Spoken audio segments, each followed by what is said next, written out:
வணக்கம் நண்பர்களே, mister ladies சப்ஸ்கிரைபருக்கு வணக்கம். அதாவது இன்னைக்கு பேசக்கூடிய டாபிக் பார்த்தீங்கன்னா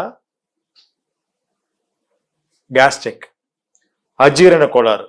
இன்னைக்கு மேஜரா 99.9% பீப்புளுக்கு அஜீரண கோளாறு இருக்கு. யாருக்கெல்லாம் இல்லை, எல்லாத்துக்கும் இருக்கு. என்ன காரணம்? நம்மளுடைய உணவு முறை தவறா இருக்கு. நேரம் தப்பா சாப்பிட்றோம், பசிச்சு சாப்பிட்றோம், ரொம்ப பசிக்க விட்டு சாப்பிட்றோம், பசிக்காமையும் சாப்பிட்றோம், நைட்டு 1 மணிக்கு சாப்பிட்றோம், நைட்டு 3 மணிக்கு சாப்பிட்றோம். இதெல்லாம் தவறான பழக்க வழக்கங்கள். அப்போ கேஸ்ட்ரிக்கை எப்படி சரி பண்றது? மூச்சு பயிற்சியால கேஸ்ட்ரிக்கை சரி பண்ண முடியும், கபாலபாத்தியால சரி பண்ண முடியும். அளவுக்கு அதிகமாகவும் பண்ணக்கூடாது, அளவு கம்மியாகவும் பண்ணக்கூடாது. அதே மாதிரி பார்த்தீங்கன்னா உணவை நல்லா உமிழ் நீரோடு சாப்பிடணும், தண்ணீரை உமிழ் நீர் கலந்து சாப்பிடணும். அப்போ கேஸ்ட்ரிக்கை எப்படியெல்லாம் சரி பண்ண முடியுங்கிறதையும் நான் சொல்லித்தரேன், சரிங்களா? தினமும் காலையில் எந்திரிச்சு, நான் ஆல்ரெடி சொல்லியிருக்கேன் சில வீடியோவில், போன வீடியோவில் சொன்னேன், தண்ணீரை காலையில் எப்படி குடிக்கணும்னு சொல்லியிருக்கிறேன், சாப்பிட்டதுக்கு அப்புறம் எப்படி குடிக்கணும்னு சொல்லியிருக்கிறேன். இதை மாதிரி ஃபாலோ பண்ணுங்க, சரிங்களா? இதுக்கும் உங்களுக்கு பிரச்சனைகள் கட்டுப்படி ஆகலையா, என்னை தொடர்பு கொள்ளுங்க, சரிங்களா? அப்போ கேஸ்ட்ரிக்னால நமக்கு மேஜரா பார்த்தீங்கன்னா டீ, காஃபி, பால் பழக்கம் எல்லாருக்குமே இருக்கு. அப்போ யாரு அதுல கல்பரேட்னு பார்த்தீங்கன்னா பால் தான் அஜீரண கோளாறை உண்டாக்கக்கூடிய அனைத்து என்சைம்ஸும் அதில் இருக்கு. லாக்டோஸுங்கிற ஒரு என்சைம்ஸ் இருக்கு. அது என்ன செய்யும்? உங்களுக்கு ஆட்டோமேட்டிக்கா கேஸ்ட்ரிக்கை உற்பத்தி பண்ணும். ஏன்னா அது செரிக்காது, அவ்வளோ சீக்கிரம் பால் செரிக்காது. அதே பாலில் மோர் செரிக்கும், தயிர் செரிக்கும், நெய் செரிக்கும், வெண்ணெய் செரிக்கும், பட்டர் செரிக்கும், பன்னீர் செரிக்கும். ஆனால் பால் செரிக்காது. அப்போ பால் இல்லாத காப்பி குடிக்க முடியும். எப்போ என்ன காப்பி குடிக்கலாம்? சுக்கு காப்பியோ, நாட்டு சக்கரை போட்டு, எல்லா காப்பியோ இல்லை டீயோ, பிளெயின் டீயோ அப்படி சாப்பிடலாம். இப்போ மேஜரா அசிடிட்டி உள்ளவங்களுக்கு காஃபியை நிறுத்துறது நல்லது, சரிங்களா? கஃபைன் நிறைய இருக்கிறதுனால அசிடிட்டி ஜாஸ்தி ஆகும். இப்போ ரீசெண்டாக கூட பார்த்தீங்கன்னா ICMRல சொல்லியிருக்காங்க, காஃபி டீ சாப்பிட்டதுக்கு அப்புறம் குடிக்கக்கூடாது அப்படின்னு கவர்மெண்ட் ஆஃப் இந்தியா உடைய ICMR ரிசர்ச் சயின்டிஸ்டே சொல்லியிருக்கிறாங்க. காஃபி சாப்பிட்றதுனால அஜீரண கோளாறு ஏற்படுது. அஜீரண கோளாறுனால எல்லா டிசீஸும் வருது. டயபெட்டிக்லேருந்து, பிபிலேருந்து, நீ உடம்பு வலியிலேருந்து எல்லாத்துக்கும் காரணம் அஜீரண கோளாறு. அஜீரணம் மட்டும் சரி பண்ணிட்டோம்னா அற்புதமாக உங்கள் உடம்பு தங்கம் மாதிரி இருக்கும். என்ன மாதிரி இருக்கும்? தங்கம் மாதிரி இருக்கும். என்ன சாப்பிட்டாலும் சரிக்கும்.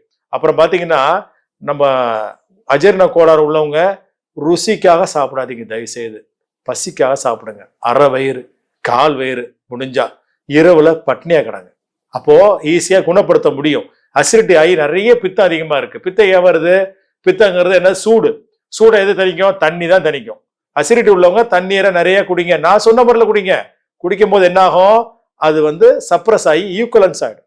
அப்போ ரொம்ப முடியல, தண்ணி சரியில்லைன்னா அல்கலைன் வாட்டர் சாப்பிட்டா அசிடிக், அதாவது அல்கலைன் போச்சுன்னா அசிடிக் கம்ப்ளீட்டா குறைஞ்சிடும். அப்போ என்ன செய்யலாம்? நான் சொல்ற முறையில தண்ணியை குடிச்சிங்கன்னா ஆட்டோமேட்டிக்கா ஆசிட் ஃபார்மேஷன் குறையும்.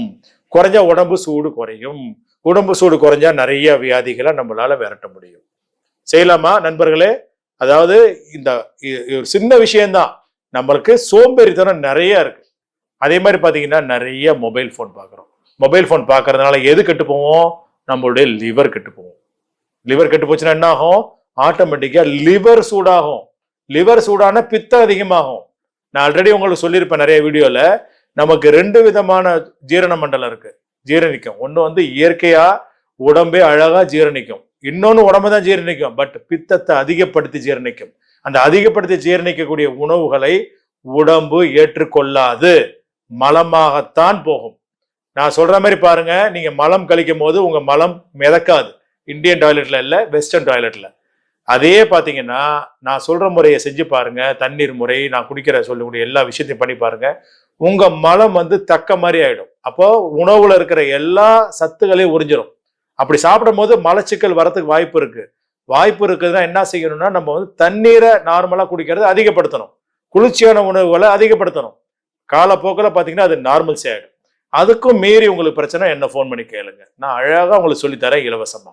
அப்போ செய்வீங்களா நண்பர்களே? இந்த கேஸ்ட்ரிக்கை எப்படி ஒழிக்கலாம்? கேஸ்ட்ரிக் ஒழிச்சா நமக்கு வாழ்க்கையில பெரிய சந்தோஷமா, நிறைய பேருக்கு நல்ல விஷயத்த சாப்பிட்டு நெஞ்சு எரிச்சல், எப்பப்பார் நெஞ்சு எரிச்சல், அங்க பிடிப்பு இங்க பிடிப்பு, உருளைக்கிழங்கு சாப்பிட்டா ஒத்துக்கிறது இல்லை, வாழைக்காய் சாப்பிட்டா ஒத்துக்கிறது இல்லை, எல்லாத்தையும் நல்ல சத்து உள்ள பொருள் எல்லாமே. வெள்ளைக்காரன் பார்த்தீங்கன்னா உருளைக்கிழங்கு காலையில துளியோட, அதாவது தோலோட அவிச்சு அழகா சாப்பிட்றான். அவனுக்கு ஒண்ணுமே ஆகல. ஏன்னா அவன் வந்து அசை போடுறான், உணவை அசை போட்டு சாப்பிட்றான், அவன் கொஞ்சமா சாப்பிட்றான். நம்ம பாரு, ஒரு வேலைக்கு அரிசி சாதத்தை பார்த்தீங்கன்னா, ஒரு நண்பர், ஒரு மனிதர் வந்து சாப்பிட்றது பார்த்தீங்கன்னா 3/4 கிலோ இருந்து 1 கிலோ வரை சாப்பிட்றாங்க. அப்ப என்ன ஆகும்? 1 கிலோ சோத்தை தின்னா ஃபுல்லா கார்போஹைட்ரேட்ஸ் ஏறும். அப்போ என்ன பண்ணலாம்? அதுக்கு மாற்றாக கோதுமை செய்யலாம். கோதுமையை முறைப்படி செஞ்சு சாப்பிடணும். அங்க உள்ள குளுட்டன் இல்லாம சாப்பிடணும். அந்த காலத்துல பாத்தீங்கன்னா நம்ம பழைய சாதத்தை கூட வந்து புளிக்க வச்சு தான் சாப்பிட்டு இருக்கிறாங்க. அதாவது அஜீரண கோளாறை எப்படி எல்லாம் சரி பண்ணலாம்னு சொல்லி கொடுத்துருக்கிறேன் இல்லையா? இதுல பாத்தீங்கன்னா எங்களுடைய பியூட்டிஃபுல் ஒரு மெடிசன் ஒன்று பண்ணியிருக்கிறோம். அதாவது இபோமி ST36, அதாவது அக்குபஞ்சர் பாயிண்ட்ல ST36னா வயிறுடைய முக்கியமான ஒரு பாயிண்ட். இதை பாத்தீங்கன்னா இது வந்து இயற்கை முறையில இயற்கையா விளையக்கூடிய உணவுல இருந்து செய்யப்பட்ட ஒரு மாத்திரை. இது வந்து எந்த விதமான சைடு எஃபெக்ட்ஸும் கிடையாது, எந்த விதமான கெமிக்கலும் கிடையாது. இது என்ன பண்ணலாம்னா வாரத்துல 2 நாள், சரி வாரத்துல ஒரு நாளைக்கு தினமும் 2 முறை இந்த மெடிசினை உட்கொண்டு வந்தீங்கன்னா உங்களுடைய அஜீரண கோளாறை சரி பண்ணும்.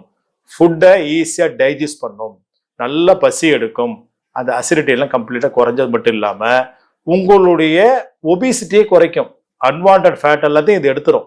ரெண்டாவது ஹார்ட்டுக்கு போற பிளாக், ஹார்ட்டுக்கு போற கொழுப்புகள்லாம் இது கரைச்சிரும். அந்த மாதிரி ஒரு பியூட்டிஃபுல்லான ஒரு மெடிசினை எங்க டீமும் நாங்களும் பண்ணியிருக்கிறோம். இப்போ எங்களுடைய பேஷண்ட்ஸ்க்கெல்லாம் கொடுத்துருக்கிறோம். நிறைய பேருக்கு இதை சாப்பிட்டு மாசத்துல 3 கிலோ 4 கிலோ அசிடிட்டி குறைஞ்சாலே ஒபிசிட்டி குறைஞ்சிரும். அசிடிட்டி தான் மேஜர் டிசீஸ்க்கு அப்பவே சொல்றேன். அப்போ என்னை ஃபாலோ பண்ணுங்க, நான் சொல்லக்கூடிய விஷயத்த ஃபாலோ பண்ணுங்க. நிச்சயமா உங்களுக்கு அருமையான ஒரு மருத்துவத்தை கொடுக்க முடியும் எங்களால. மேற்கொண்டு உங்களுக்கு ஏதாவது தகவல் வேணும்னா என் நம்பருக்கு ஃபோன் பண்ணி பேசுங்க. Thank you very much.